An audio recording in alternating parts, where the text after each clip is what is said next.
Hallo meine Lieben, heute gibt es eine Anleitung von dieser hübschen Häkelblume.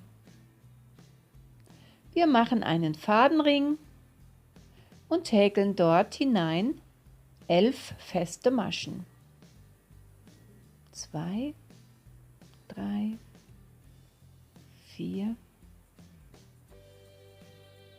5, 6, 7, 8, 9, 10, 11. Den lose hängenden Faden können wir fest anziehen, damit sich der Kreis schließt.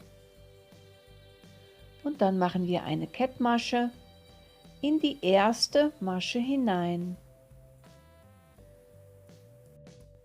Und dann geht es schon los mit dem ersten Blütenblatt. Wir ziehen die Schlaufe auf ca. 3 cm Länge, machen einen Umschlag, gehen in dieselbe Masche unten hinein, holen den Faden, ziehen es auf die gleiche Länge, Umschlag, Faden holen, langziehen, Umschlag, Faden holen, langziehen und immer in derselben Masche Faden holen und langziehen. Alle abmaschen, 4 Luftmaschen und eine Kettmasche in dieselbe Masche unten hinein machen. Und damit ist das erste Blütenblatt schon fertig. Jetzt machen wir eine Kettmasche nicht in die nächste, sondern in die übernächste Masche. Und von vorne auf 3 cm lang ziehen, Umschlag, Faden holen, das erste Mal, Umschlag, Faden holen, das zweite Mal, Umschlag, Faden holen, das dritte, Umschlag, Faden holen, das vierte Mal. Alle abmaschen, 4 Luftmaschen machen und eine Kettmasche unten in dieselbe Masche hinein.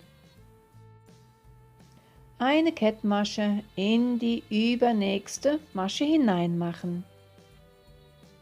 Und ein neues Blütenblatt auf 3 cm Länge ziehen, Umschlag, Faden holen, langziehen, Umschlag, Faden holen, langziehen, Umschlag, Faden holen, langziehen und ein letztes Mal und alle zusammen abmaschen, 4 Luftmaschen und eine Kettmasche unten in dieselbe Masche hinein machen. Eine Kettmasche in die übernächste Masche machen und ein neues Blütenblatt beginnt zweimal, dreimal, viermal, 5-mal mit der anfänglichen Schlaufe. Alle abmaschen, 4 Luftmaschen machen und eine Kettmasche in dieselbe Masche hinein. Eine Kettmasche in die übernächste Masche und das letzte Blatt. Langziehen, Umschlag, Faden holen, langziehen. Umschlag, Faden holen, langziehen. Und noch einmal. Alle zusammen abketten, 4 Luftmaschen und eine Kettmasche in dieselbe Masche unten hinein.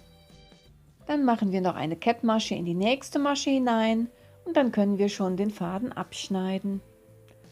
Ich habe gerade keine Schere zur Hand.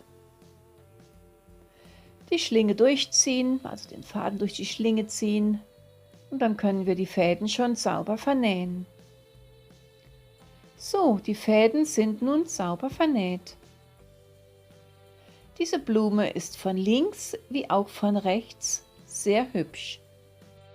Man kann die Blumen auch in unterschiedlichen Größen machen, zum Beispiel wenn man die Schlaufen länger zieht. Diese hier zum Beispiel habe ich auf ca. 5 cm Länge gezogen.